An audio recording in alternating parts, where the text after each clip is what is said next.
Então, galera, continuando nossa aula sobre Brasil Colônia, certo? A colônia já está bem estruturada, a América Portuguesa bem estruturada, dando lucro à coroa portuguesa, dando lucro não só à coroa portuguesa, mas a todo empreendimento português. Tinha lucro que ficava no Brasil, obviamente, com os portugueses no Brasil, certo? Assim como tinha lucro que ia para a coroa portuguesa diretamente em Portugal. O empreendimento português dá muito lucro e nós vimos que isso dá certo porque a coroa portuguesa administrou mais de perto a colônia brasileira, conseguiu financiamento com os bancos holandeses e estruturou uma outra fonte de riquezas, que foi o comércio de pessoas para serem escravizadas, o comércio de escravos. Ok, pessoal? Então, o sistema colonial funcionava basicamente assim. É sempre um pacto, uma aliança, um acordo entre dois entes. Quem são esses dois entes? É como um casamento, só que de modo bem desigual. Esses dois entes são a metrópole e a colônia. Metrópole, no caso, Portugal, colônia, no caso, Brasil. Metrópole, no caso, Inglaterra, colônia, no caso, as 13 colônias que vão virar os Estados Unidos. Metrópole, no caso, Espanha, colônia, no caso, a América Espanhola, que vai se desdobrar em alguns vice-reinos que hoje formam uma dezena de países na América Latina, que é a América Central até a América do Sul, pegando geograficamente a América do Norte, que é o que o México faz parte ainda, do México até o Uruguai, certinho? Então, Brasil, colônia, Portugal, metrópole, e essa relação é que um fornece riqueza, ou a colônia fornece a riqueza, no caso a matéria-prima, o açúcar para Portugal, para a sua metrópole, certo? A colônia deve obediência, pagar impostos e levar o açúcar. Então a colônia consegue trazer riqueza a Portugal, a sua metrópole, por meio do pagamento de impostos e por meio da produção do seu principal produto, a princípio o açúcar. Então essas duas fontes de riqueza a colônia trazia para a metrópole juntamente com o comércio de escravos. Três fontes: impostos, o empreendimento do açúcar e o empreendimento do comércio de escravos. Essas três fontes juntas faziam a riqueza que a colônia devia à sua metrópole, certo? O que é que a metrópole então tinha que fazer com a colônia? Administrá-la, certo? E criar sua estrutura, tanto material, com estradas, rotas comerciais marítimas, um sistema administrativo, um sistema de justiça, que era bancado justamente com o dinheiro dos impostos, certo? E cuidar da administração, certo? Esse era o gasto que a coroa portuguesa tinha pago pela própria colônia, certo? Então era um negócio perfeito, era um pacto, um casamento perfeito para a metrópole, certo? Nós precisamos entender que a lógica de uma colônia, isso aqui é muito interessante, é não viver para si mesmo, é viver para o outro. A colônia vive em prol da metrópole e a metrópole vive em prol dela mesma. Essa é a essência da liberdade de uma nação, viver para ela mesma. Essa é a essência da prisão e da falta de liberdade que vai gerar consequências durante toda a história. E a história tem consequências até hoje, como nós sabemos. É viver para o outro.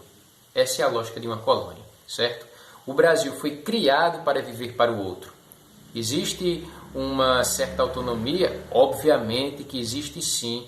Uma sustentabilidade no Brasil existe sim. Mas a estrutura dessa sustentabilidade, dessa autonomia, está subjugada à estrutura da dependência do Brasil diante de Portugal. Isso nós encontramos na América todinha, a dependência de todo o continente, gerando riqueza para as suas metrópoles na Europa. Beleza até aqui? Colonização, o sistema colonial, a lógica da colônia é essa, é um pacto, é o pacto colonial, o acordo entre colônia e metrópole. Ok? Bem, pessoal, a colônia vai prosperando, só que alguns desdobramentos na história vão trazer algumas mudanças na história do Brasil colônia, que no final vai por fim ao período açucareiro do Brasil colônia. Várias conturbações. Vamos falar de maneira sintética, tudo aqui é sintético, claro, sobre alguns acontecimentos muito importantes que vão ditar os novos rumos da história do Brasil. Olha, sempre essa situação, tá vendo? Coisas que acontecem na Europa vão ditar os rumos da história brasileira, certo? Então a nossa história é uma tensão entre as coisas que acontecem aqui e as coisas que acontecem lá e influenciam aqui, certo? Bem, Portugal, nesse momento, nossos donos, entenda essa linguagem, ele viveu uma crise de sucessão. O seu rei morreu e não deixou descendentes. Adivinha quem seria o descendente, o parente mais próximo a ter o direito de assumir a coroa portuguesa? Justamente o rei da Espanha. Então, o rei da Espanha assume a coroa portuguesa e vira rei de dois países, rei da Espanha e rei de Portugal, certo? Mesmo não tendo unificado esses dois países, não tem como fugir de uma unificação política e de um privilégio da Espanha por sobre Portugal, certo? A isso chamamos de União Ibérica. São os dois países que compõem a Península Ibérica, certo? No continente europeu, faz a fronteira com a África através do Marrocos, certo? E banhado pelo Oceano Atlântico. E a União Ibérica acontece e vai gerar consequências na história do Brasil. Agora, quem administra, quem gerencia a administração do Brasil, da América Portuguesa, são espanhóis, certo? Isso vai gerar duas consequências muito importantes. Vamos trabalhar uma delas agora, nessa conversa, aula, essa aula mais agoniada. Bem, o que é que vai acontecer agora? O problema é que os Países Baixos, Holanda, certo? Os Países Baixos viviam um conflito contra a Espanha para conquistar a independência da Espanha. Uma guerra que durou 80 anos para se consolidar oficialmente a independência política dos Países Baixos diante da Espanha. Então, temos que os holandeses odeiam os espanhóis. Os espanhóis querem mandar nos holandeses. Não gostam deles também, certo? Os holandeses, inclusive, são protestantes. Os espanhóis católicos, lembram que se dizia dos reis católicos, que eles eram mais... dos reis da Espanha e de Portugal, que eles eram mais católicos que o Papa. Então, é um conflito de independência política, envolve uma questão religiosa, independência religiosa. Os Países Baixos eram predominantemente reformados, ou seja, calvinistas, certo? Diante de querendo se libertar de uma coroa católica, a coroa espanhola. E nós temos que lembrar que a América Portuguesa tinha um bom relacionamento com a Holanda. Inclusive, era o dinheiro holandês que financiava a estruturação a estrutura do açúcar no Brasil, certo? Do cultivo do açúcar. Inclusive, a Holanda tinha privilégios comerciais com a colônia brasileira, certo? E lucrava muito com isso. Então, os dois tiravam lucro disso, a América Portuguesa e a Holanda. Agora, sob a administração da Espanha, foram cortadas as relações entre a América Portuguesa, o Brasil e a Holanda. E a Holanda perdeu dinheiro, perdeu investimento que tinha no Brasil, e o Brasil deixou de ser financiado pela Holanda. A Holanda percebeu que tinha se dado muito mal nessa brincadeirinha, certo? Tão logo durante a sua guerra de reconquista, durante a sua guerra de independência, certo? A Holanda vai então para tanto prejudicar a Holanda vai tanto tentar prejudicar a Espanha quanto recuperar o seu dinheiro investido no Brasil. Como? De modo muito simples. O que é que todo europeu faz para resolver algum problema? Invade algum lugar, certo? Os Estados Unidos aprenderam isso muito bem. Invadiram, portanto, o Brasil. A primeira tentativa de invasão no Brasil, que foi, acho que foi em 1624, eles tentaram invadir a capital do Brasil, Salvador. Não deu certo.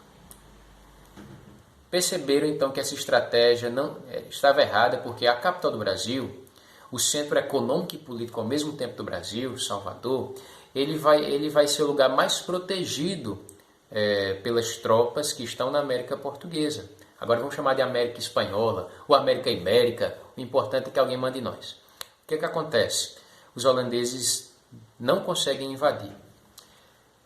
Se eu não me engano, 6 anos depois, 1630, certo? Eles têm uma estratégia muito melhor. Não precisamos invadir a capital, o centro político do Brasil. Vamos invadir a região mais rica do Brasil. O que interessa a gente é o dinheiro. Então eles vão invadir Pernambuco. Invadem Recife, Olinda e aí dá certo. Eles expulsam os portugueses que lá estavam, obedientes aos espanhóis, expulsam espanhóis e fazem um acordo, um novo pacto colonial com as lideranças locais, com os fazendeiros, com os latifundiários locais, com os senhores do açúcar, vamos chamar eles de senhores de engenho da época, certo? Eles são portugueses, certo? Mas isso não interessa, interessa que eles querem uma metrópole mais eficiente.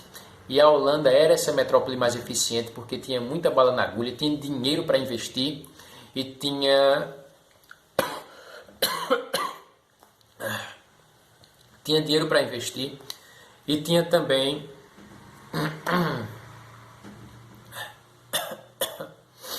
não sei editar nada disso, vamos lá. E tinha também uma organização administrativa para a época bastante moderna, à frente de seu tempo em relação a outros países. Ok? A invasão de Pernambuco dá certo, tão logo ela se expande para até a região do Rio Grande do Norte. Então, boa parte do Nordeste fica sob domínio holandês e esse é o período do chamado Brasil holandês. A União Ibérica, que começa em 1580 e vai até 1640, a primeira consequência dela, a primeira consequência a ser trabalhada é a criação do Brasil holandês em 1630. Esse Brasil holandês de 1630 vai até mais ou menos 1660. Então temos aí 30 anos de Brasil holandês, ok? Essa região, tendo agora o Brasil holandês como centro, Pernambuco, vai ter uma prosperidade considerável, certo? A produção vai aumentar, o lucro vai aumentar, tanto da Holanda, que vai recuperar seus investimentos, quanto a América Portuguesa, os senhores de engenho vão prosperar, a economia interna do país vai prosperar, as coisas vão começar a dar cada vez mais certo, a administração aqui é mais moderna, certo? A administração é muito mais moderna, temos até ideias relativamente à frente de seu tempo, especialmente para a América, como liberdade religiosa, certo? Podem viver na América holandesa, no Brasil holandês, melhor dizendo, judeus, católicos, protestantes, sem serem perseguidos, certo? O ambiente é moderno. Ele implementa algumas reformas urbanas na cidade do Recife, certo? Envolvendo a drenagem do mangue para melhorar a higiene, a qualidade de vida no Recife de então. E temos essa modernização do Recife e na administração fruto do Brasil holandês, certo? O administrador do Brasil holandês que veio para cá foi um nobre da coroa holandesa, da família de Orange, chamado Maurício de Nassau, príncipe da Holanda, ok? Maurício de Nassau.